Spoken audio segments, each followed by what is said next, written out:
आ जाता है आपके जो इस ज्ञान से परिचित नहीं, क्योंकि ज्ञान तो सत्संग माने से, वो सत्संग को एक सेकेंडरी थिंग समझ रहे हैं कि तो ऐसे बाद में देखेंगे, वर्द हो जाएंगे, जब अभी तो छोटे छोटे बच्चे हैं, ये भी तो पालने हैं। ये लोक वेद हमारे दिमाग में घर करा हुआ है। तो जो यहाँ नहीं आते उनकी सोच तो वही है। तो उनकी सोच के, उनके विचारों से आपने दुखी नहीं होना चाहिए। वो कुछ भी बोल रहे हैं, कुछ भी कहें, ये समझ लो बालक है छोटे छोटे, इनको पता नहीं। आपको वो व्यंग भी करते होंगे कि चल पड़ते हैं तीसरे दिन, हैं अपना बालक ना पाले जाते हैं, देखना कुछ दिन में इनका विनाश हो जाएगा, इतना खर्चा करते हैं। तो पुण्यात्मा उनकी बातों में ना आना, परमात्मा के विधान के अनुसार अपने आगे कदम बढ़ाना। फिर कुछ दिनों में देखना आपके घरों में इतने सुख होंगे, इतनी बरकत होगी, वो पड़ोसी जो नाम नहीं ले रहे वो देखा करेंगे झुक झुक के, ये ल्यावे कहाँ से हैं। अब पीछे हमारे भक्तों के साथ भी ऐसा ही यहाँ हरियाणा में होने लगा। कोई कहता ये तो वहाँ जाते हैं क्रोथाश्रम था पहले, और उस महाराज से पीछे पैसे लाते हैं, तो भी इनके ठाठ हो रहे हैं। महाराज यहाँ मशीन ला रहा पीछे छापन की मैं था भिखारी, तुम्हारे पैसे बैठे हूँ। तो दास का प्रोसेस, परमात्मा का वो मार्ग है जिससे ये प्रफुल्लित होंगे। और ये काम भी करते ना दिखते, 10वें दिन सत्संग में जाते रहते हैं, और इनके सारे ठाठ हो गए, कार भी ले ली है, मकान भी बढ़िया बना लिया। परमात्मा के नहीं कर सकता। अपने आत्मा विचार करना, अपना भगवान युक्त सुना सुना था, देखा नहीं था, और भगवान के गुण आपने सुने थे, प्राप्त नहीं हुए थे। आपको यहाँ कदम कदम पर नो महसूस होगा यहाँ भगवान है, परमात्मा ये काम करया करे, राज होने लग रहे हैं आपके घरों पर। तो आप जी को यहाँ बुला के आपको यहाँ अमृत पिलाया जाता है, आपकी आत्मा को स्वस्थ बनाया जाता है।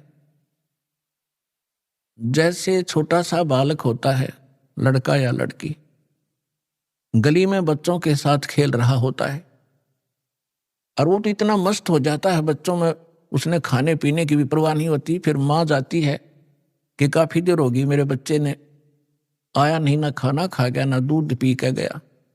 वह गली में जाती है, उसको कहती है तू आजा, खाना खा ले, दूध पी ले। वो नहीं आता है, वो तो बहुत मस्त है खेलने में। उसको उठाकर लाती है, उसका हाथ पैर मुंह धो के उसको दूध पिलाती है, और वो दूध पीता पीता भी ने सोचा है कि एक बार छोड़ दे माँ, फिर भागू मैं। लेकिन वो नहीं छोड़ती है, उसको पेट भर के और फिर छोड़ देती है कि ले तू खेल। तो इसी प्रकार आपको यहाँ बुलाया जाता है, ये आत्मा का आहार आपकी आत्मा को यहाँ खिलाया और पिलाया जाता है। फिर आपको छोड़ दिया जाता है कि जाओ खेल आओ तुम, और फिर आ जाइए थोड़ी अगले महीने। अब उस बच्चे को मालूम नहीं कि माँ इतना क्यों संघर्ष कर रही है। माँ को मालूम है ये अच्छा दूध पीवेगा, जल्दी बेटी या बेटा स्वस्थ रहेगा और जल्दी युवा हो जाएगा। तो दास का यही प्रयत्न समझना, परमात्मा और गुरु एक ही समझना चाहिए, और उनके अंदर ये गुण होते हैं, तुमेव माता च पिता तुमेव, तुमेव बंधु च सखा तुमेव, तुमेव विद्या च द्रविण तुमेव, तुमेव सर्व मम देव देव। माँ के गुण भी है भगवान में। तो इस प्रकार ये आत्मा के माता पिता हैं, शरीर के माता पिता अन्य होते हैं।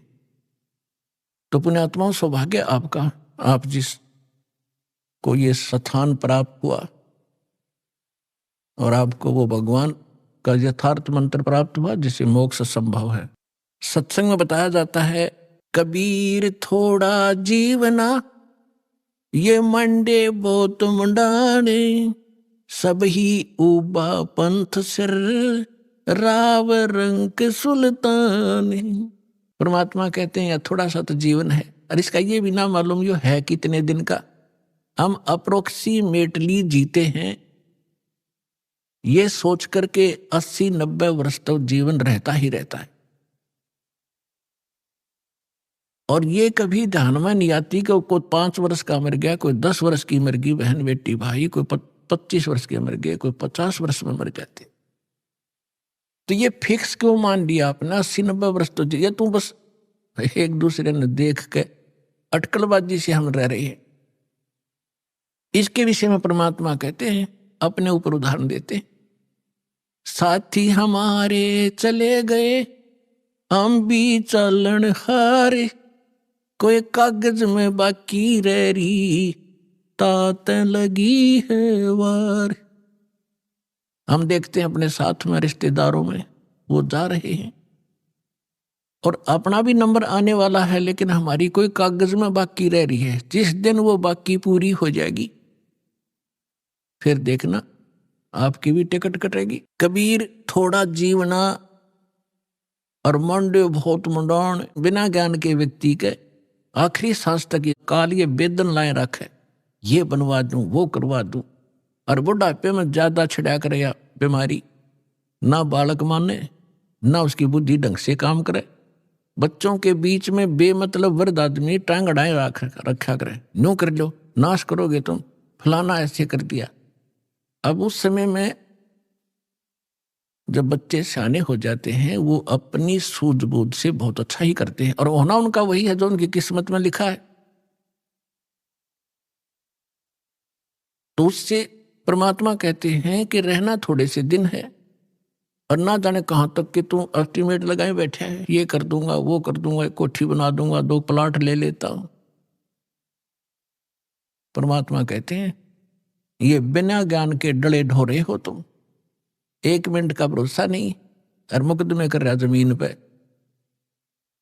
कौरव पांडव लड़का मर गए इसी पृथ्वी पे, या यही रहेगी, और वो सत्यानाश पर करवाएंगे।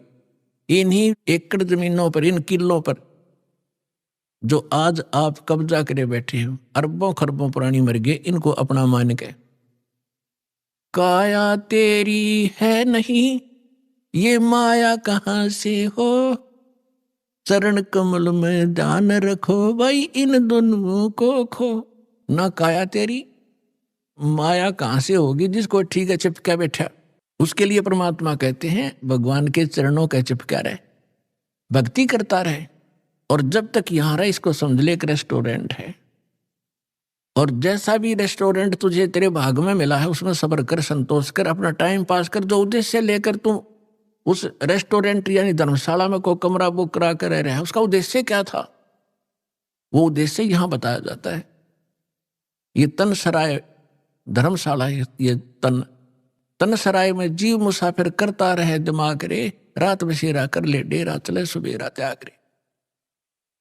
इस संसार रूपी शहर में और इस शरीर रूपी एक धर्मशाला आपको ये कमरा मिला हुआ है।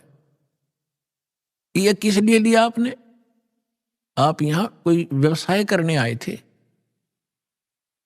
राम नाम निज सार है, राम नाम निज मूल, राम नाम सौदा करो, राम नाम ना भूल।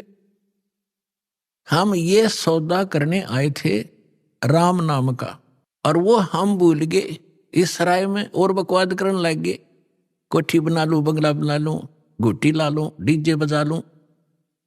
ये कोरी बकवाद हैं। एक जो विद्यार्थी अपने विद्या ग्रहण ना करके शराब पीवे, सिनेमा देखे और सैर सपट्टे को घूमता रहे, तो वो उसके लिए हानिकारक है। इसी प्रकार मानव शरीर प्राप्त प्राणी एक विद्यार्थी है, और विद्यार्थी को अपना वही कार्य करना चाहिए जो उसका होता है। हम उसको भूल गए और काम बकवादों में लगे हुए हैं, तो जिस कारण से हमने अपने असंख्य जन्म नाश कर दिए। तो पुण्यात्मा, आपका सौभाग्य है कि आपको ये मार्ग मिला, ये ज्ञान मिल रहा है, और ये ज्ञान ऐसा है आपकी आत्मा को झंझोड़ कर धर देगा, क्योंकि इसमें दोनों गुण हैं। एक तो आपके पाप नाश होंगे इस अमृतवाणी से, तो दास के मुख से जो बोला जा रहा है, चाहे वो टीवी के पर, चाहे कोई सीडी कैसेट में, इसका प्रभाव आप पर विशेष होगा। और यही वाणी आपने सुनते कबीर पंथिया नर फलाना नकरा कितने को बरस हो गए, किसी का असर नहीं। सत्संग में बैठे तो ना डलाए जाएंगे, हाँ सही है, जाते हुए कर्म करेंगे जो ना करने चाहिए। क्यों? उनका असर उनका हो ही नहीं सकता, वो अधिकारी नहीं है। एक राजा की रानी ने गुरु दीक्षा ले रखी थी। राजा इसका विरोधी था कि ये गुरु ऐसे होते हैं, औरतों को बहकाए रखते हैं, इनसे पैसे ऐंठते रहते हैं। तो वो इस बात के पक्ष में नहीं था, लेकिन अपनी धर्मपत्नी के सामने वो घना विरोध भी नहीं कर पाता था। बार बार यही कहता था कि क्या रखा है गुरु बनाने में, भक्ति यहां कर लिया करो। तो वो कहने लगी, जी मैं तो घना उत्तर जानती नहीं, आप गुरु जी के पास चलो, एक बार उनसे पूछ लो। उसने कुछ दिन के बाद सोचा, चल इसके गुरु जी ने कह दूं, इसके सामने सुना दूंगा दो चार, फिर तो इसका मन हटेगा कुछ। चला गया गुरु जी से ने। गुरु जी के पास जाते ही, वो तो संत तो ये कहते हैं बच्चा भक्ति करो, परमात्मा का नाम लिया करो। तो उसने, राजा ने प्रश्न किया कि क्या गुरु बनाना घना जरूरी है? महाराज जी भक्ति तो घर भी हो सकती है। संत जी ने सोचा, अब भाई अब मैं कुछ कह दूंगा तो कति ज्यादा ही गुस्से में आ रहा है, राजा है, ऐसे कहना ठीक सा नहीं लगेगा। उसने कहा, जी देखो अब मेरे पास समय नहीं है, मेरा अपनी क्रियाक्रम का समय हो गया है, मैं कभी आपके घर पर आऊंगा और तब आपको बताऊंगा, विस्तार से पूरी डिटेल बतानी पड़ेगी, बहुत लंबा चौड़ा विषय है। राजा ने सोचा, और बढ़िया, वहां इसका खूब दिमाग चाटूंगा। कुछ दिन के बाद राजा को संदेशा पहुंचाया कि जी आज गुरु जी आ रहे हैं। राजा ने सब बैठ गया सिंहासन पर, और संत के लिए नीचे एक अलग से कुर्सी ना दी, और काफी वजीर वजार उसके वहां खड़े थे। अब संत जी जाकर खड़े हो गए, वहां सैनिक भी खड़े थे, गार्ड। संत जी ने कहा कि ए सिपाहियों, इस व्यक्ति को अरेस्ट करो। राजा की तरफ संकेत किया। अब वो सिपाही उस संत के कहने से राजा की को कैसे अरेस्ट कर ले? 2 बार कहा, तीसरी बार कहा, अरे सुना नहीं तुमने? अब राजा पहले तो हंस रहा था कि क्या मजाक कर रहा है, फिर उन्होंने सोची हो तो भाई कति दर्द हो गया, कति राजा पाठ खींच मेरा छीन ले। राजा ने कहा, सैनिकों अरेस्ट करो इसको। इतना कहना ही था, उस बाबा जी की दोनों तरफ तो बांह पकड़ ली सिपाहियों ने, चरचरा ना के, और ये इंतजार कर रहे थे अब क्या आदेश है नेक्स्ट। तब संत ने कहा कि हे राजन, गराय आदमी की नो बेइज्जती करवाया करें। तो उस राजा ने कहा कि आप क्या कह रहे थे? कि मैं आपके प्रश्न का उत्तर देने आया था जो आपने उस दिन किया था, ये उत्तर दे रहा हूं मैं आपका। ये क्या खाक उत्तर दिया? राजा ने कहा कि मुझे छुड़वा तो दे, फिर मैं कुछ बात बताऊं। तो उसने कहा छोड़ दो, उन्हें छोड़ दिया, खड़े हो गए दूर। तो राजा संत ने कहा कि देखो जी, आप राजा हो, ये आपके सेना है। अब ये शब्द मैंने कहा था जो आपने बोला, मैंने कहा था इसको अरेस्ट करो, ये टस से मस नहीं हुए, और यही आपने बोला था, इसने मेरे को उठा लिया ऊपर ने। तो ये आपके वचन से काम करेंगे, आपके वचन की शक्ति से चलते हैं। इसी प्रकार अध्यात्म मार्ग का मैं महाराज हूं, और जो वचन मैं कहूंगा वो क्रियावान होंगे। आप जैसे थे 100 वर्ष कहे जाइए, इन मंत्रों को कभी लाभ नहीं देंगे। समझदार को संकेत पर्याप्त है। तो परमात्मा कहते हैं, होएगा सबसे पड़े बिछो, राजा राणा राव रंक, सावधान सबसे बिछड़ोगे तुम,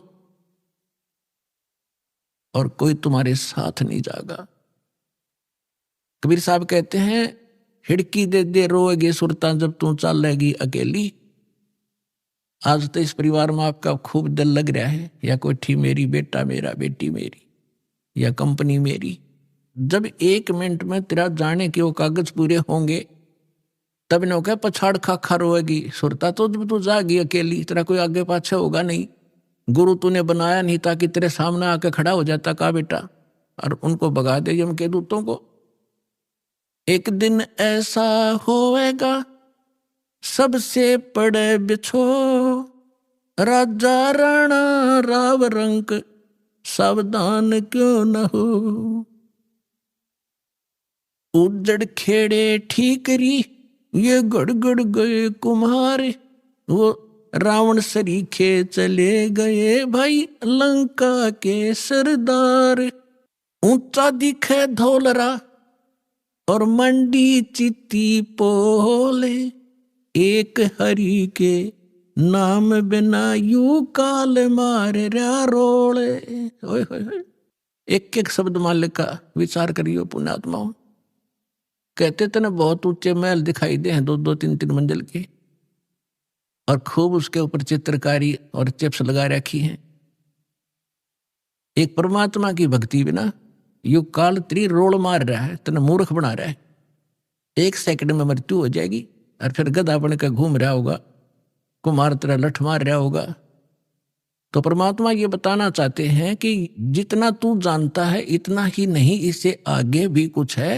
वो परमात्मा या उसके बच्चे संत ही बताया करते, उनसे तुम संपर्क नहीं रखते। आप जिस समाज में रहते हो उनको इतना ही ज्ञान है जो आप प्रतिदिन कर ही रहे हो। परमात्मा कहते हैं कहा चनावे मेड़िया लंबी बीत उसार। घर तो 3.5 हाथ वही घना तपोड़े 4।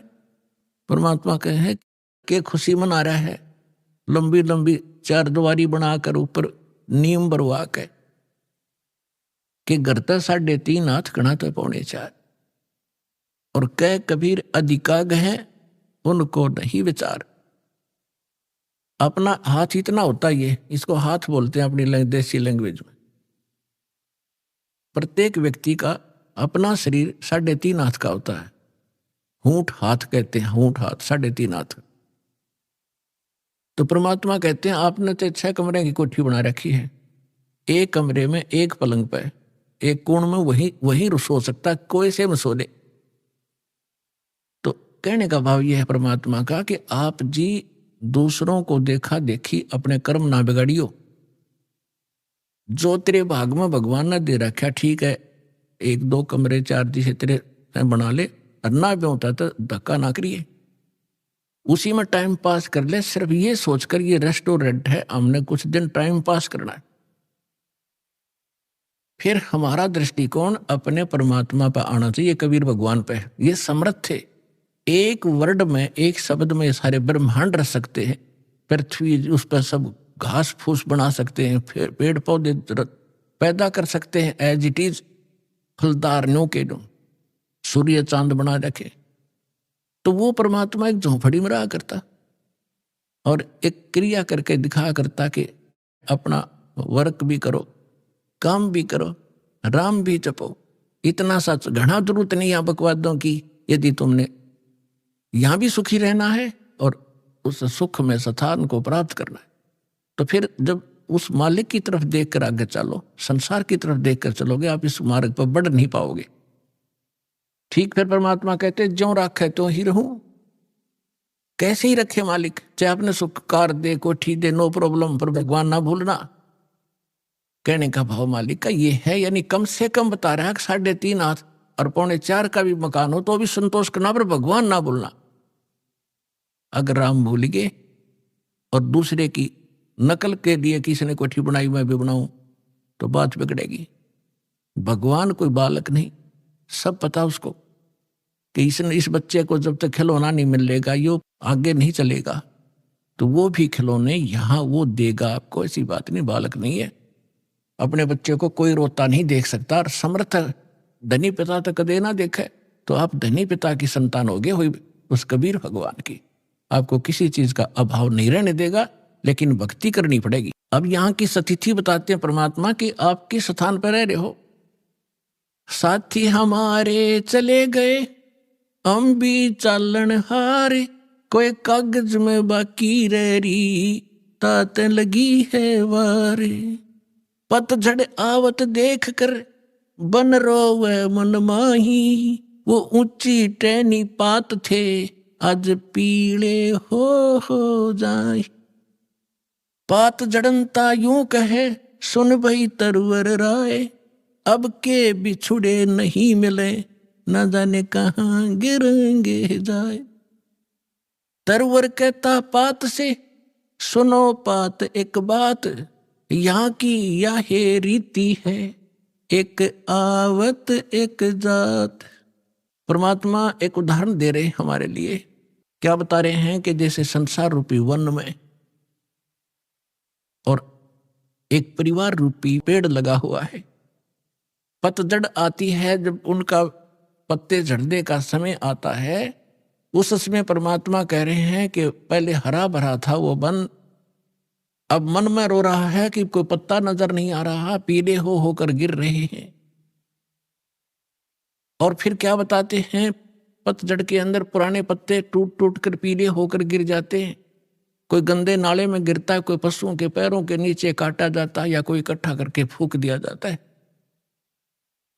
उसकी तुरंत बाद छोटी छोटी कोपल फूट आती है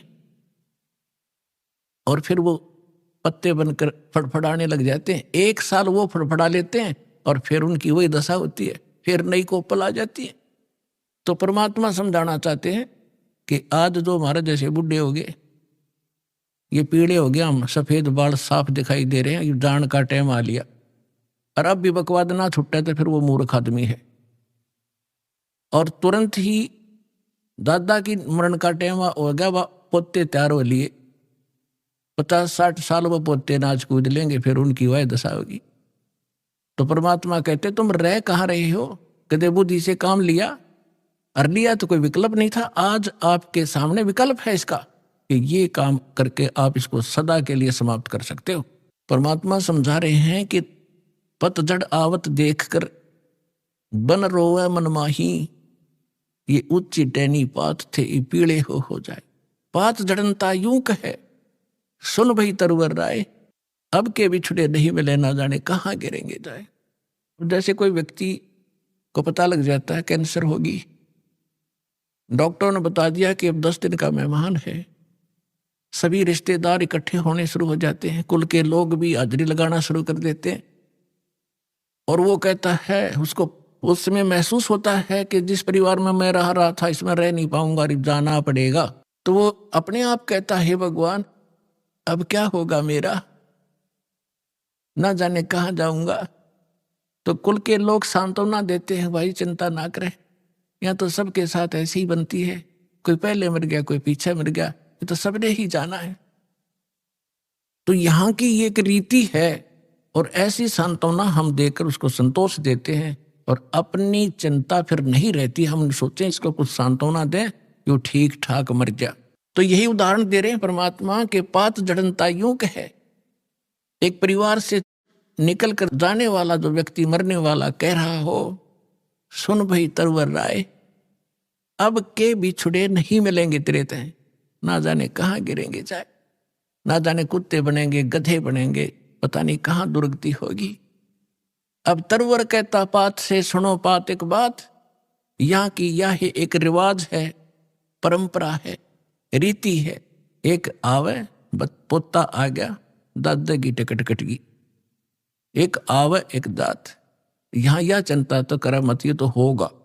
अब इसका विकल्प बताते हैं परमात्मा, अगम निगम को खोज ले, बुद्धि विवेक विचार, उदय अस्त का राज मिले, तो बिन नाम बेगार।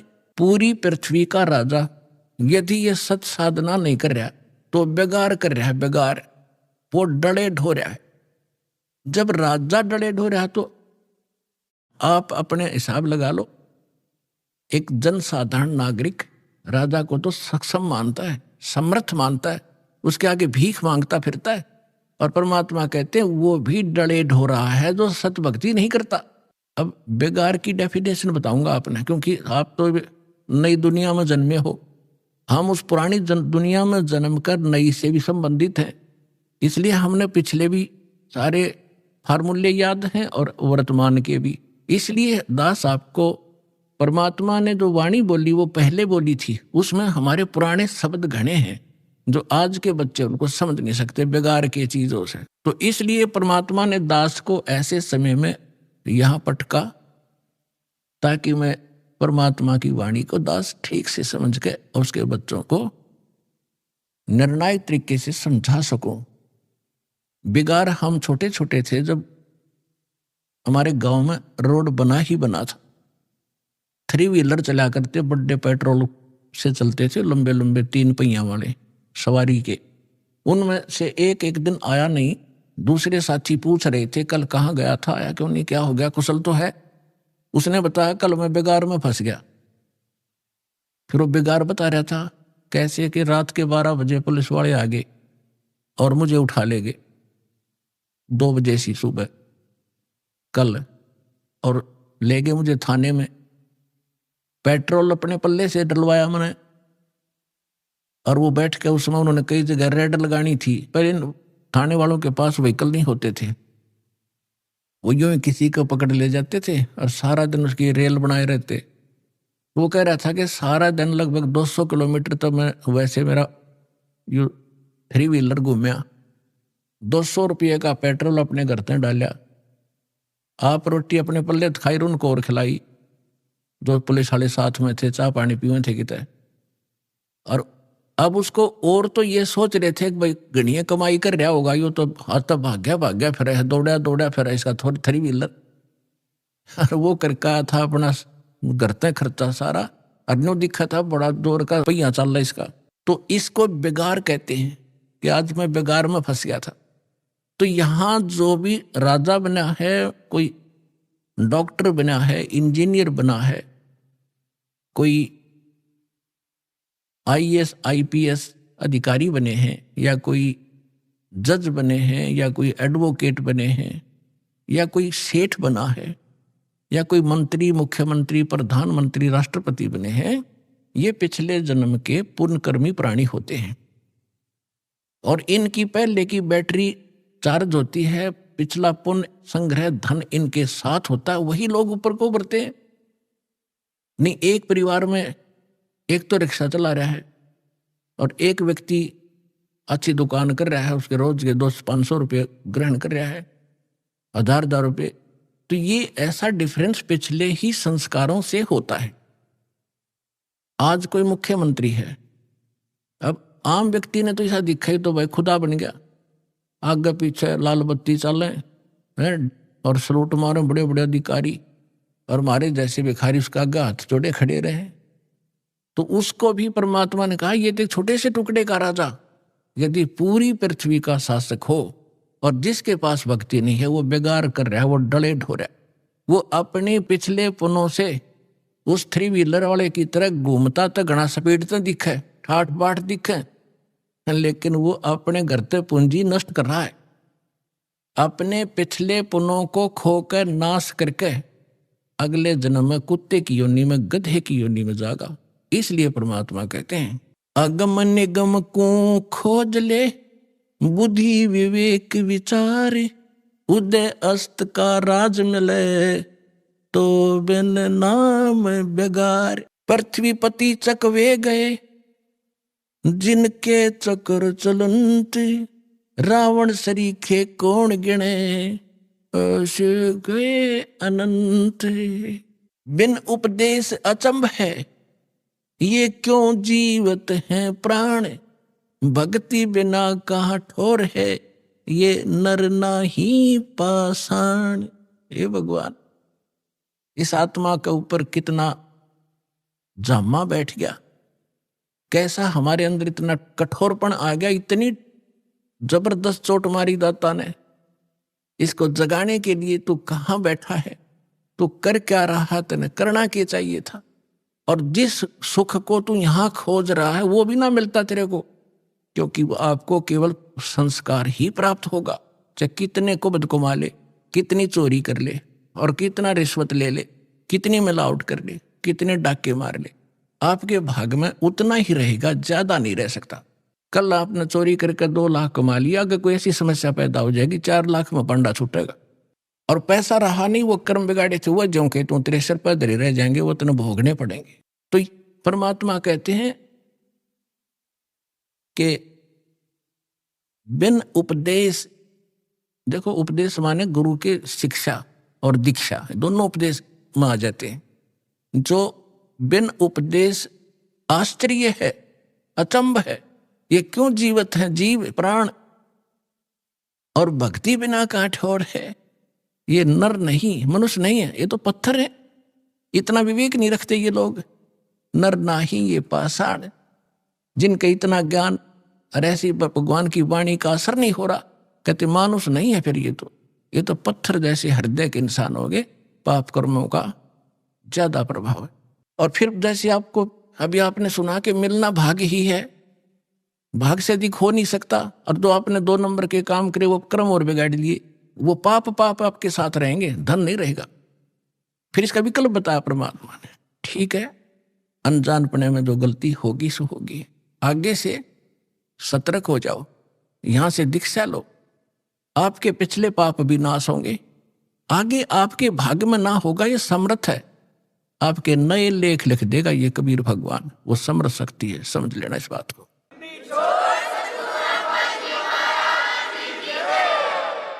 बिन उपदेश अचंभ है, क्यों जीवत है प्राण, भक्ति बिना काठोर है, ये नर नाही पाषाण।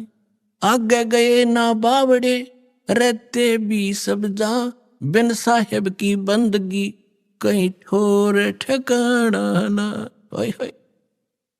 पुण्यात्माओं, कलेजा फटफटा होगा आपका एक दिन, जब आपका पाप कर्मों का बुखार उतर जाएगा, आत्मा निर्मल हो जाएगी, आंखों से आंसू नहीं क्या करेंगे जब ये वाणी सुना करोगे। अब क्या बताते हैं परमात्मा कि जो हमारे दादे परदादे पहले चले गए, उन्होंने तो आके बताया नहीं उनकी के दुर्दशा हुई, और शेष भी जा रहे हैं। अब भगवान आके बताते हैं स्वयं, और फिर उस जिन संतों से वो मिलते हैं वो संत बताते हैं। तो क्या बताते हैं कि पहले चले गए वो तो वापस नहीं आपको बताने आए, और रहते भी सब जा रहे हैं। और बिन साहेब की बंदगी, बिना भगवान की भक्ति की ठोर ठिकाना। अब यहां समस्या और आती है, भगवान कौन है, साहेब कौन है। अब ये दास ने आपको बहुत बार बता रखा है, इसको बार बार रिवाइज ना करूं, क्योंकि देखो एक तहसीलदार भी साहब है, मालिक है, स्वामी है, एक कमिश्नर डिप्टी कमिश्नर भी, डीसी भी स्वामी है, डीएम बोल रहे कई जगह उसको, और मंत्री भी, पर मुख्यमंत्री भी साहब हैं, प्रधानमंत्री भी साहब है, राष्ट्रपति भी साहब। तो यहां कौन से साहब की तरफ संकेत किया गरीबदास जी ने, उनका कौन साहब था। अनंत कोट ब्रह्मांड का एक रुति नहीं भार, सतगुरु पुरुष कबीर हैं ये कुल के सिरजनहार। हम सुल्तानी नानक तारे दादू को उपदेश दिया, जात जुलाहा वेद न पाया वो काशी में कबीर हुआ। यानी ये भगवान भी बता दिया है वो साहेब कौन सा जिसकी भक्ति करनी चाहिए, ये वो परमात्मा है जो काशी में धानक जुलाहे रूप में कबीर नाम से आए थे। ये अनंत कोट ब्रह्मांड का स्वामी, ये है मेरा साहेब। तो यहाँ कहते हैं अग गए ना बावड़े, रहते भी सब जा, और बिन साहेब की बंदगी कहीं ठोर ठिकाना ना। जैसे आज यहाँ प्रधानमंत्री बन गया, भक्ति की नहीं तो राजा का नेक्स्ट जीवन गधे से शुरू होता है, ये विधान बता रखा है भगवान। अब गधे का जीवन जब पूरा होगा वहां मृत्यु, फिर कहेंगे चलो कहा कोई पुण्य बना है तो स्वर्ग में जाओगे। स्वर्ग का समय निर्धारित है आपके पुण्यों के आधार से, आपकी पूंजी जब समाप्त हो जाएगी फिर चलो नरक में, पाप वहां भोगने पड़ेंगे। जब तक हम कबीर साहब की शरण में नहीं आते, इस दास से उपदेश लेकर इस सतभक्ति आप नहीं करोगे, तो आपको केवल वर्क डन मिलेगा, जैसा कर्म किया वैसा ही भगवान आपका थारा भगवान उतना ही फल देता रहता है। जिसको तुम भगवान मानते थे वो केवल इतना ही काम कर सकते हैं, जैसा कर्म वैसा ही फल। और ये परमात्मा आपके पाप नाश करेगा, ना भाग्य में होगा, और आपको आवश्यकता होगी नो नहीं बेमतलब डिमांड करोगे वो नहीं मिलेगा। एक विद्यार्थी जो आवश्यक वस्तु मांगता है पिता माता वही देते हैं, और वो मांगा मैंने बंदूक ला दे कि पागल है पिताजी, विद्यार्थी को गन ला के देगा तो ऐसी डिमांड करोगे फिर नहीं मिलेगी आपको। हाँ जो आवश्यक होगी, समर्थ पिता सब कुछ देगा अपने बच्चे को, हर पल पल पर सारी सुविधा देता है, तो आप समर्थ की शरण में आ गए हो। अब फिर उसके बाद जब आप नरक में जाओगे, फिर नरक से कहेंगे चलो समय पूरा होगा, कुत्ता बनो, कुत्ते का समय पूरा हुआ, चलो आगे नेक्स्ट जीवन। और फिर कभी मनुष्य बन गए भूल भटक कर, फिर यही क्रियाएं, फिर मृत्यु फिर चलो, तो कहते हैं आगे गए ना बावड़े, ये रहते भी सब जा, और बिन साहिब की बंदगी कहीं ठोर ठिकाना ना। और इस परमात्मा की भक्ति ना करने से क्या कहते हैं, संसा शोक सराय में सुतक दिन राती, जीवत जग में जूते पड़े फिर जम तोड़े छाती। ओए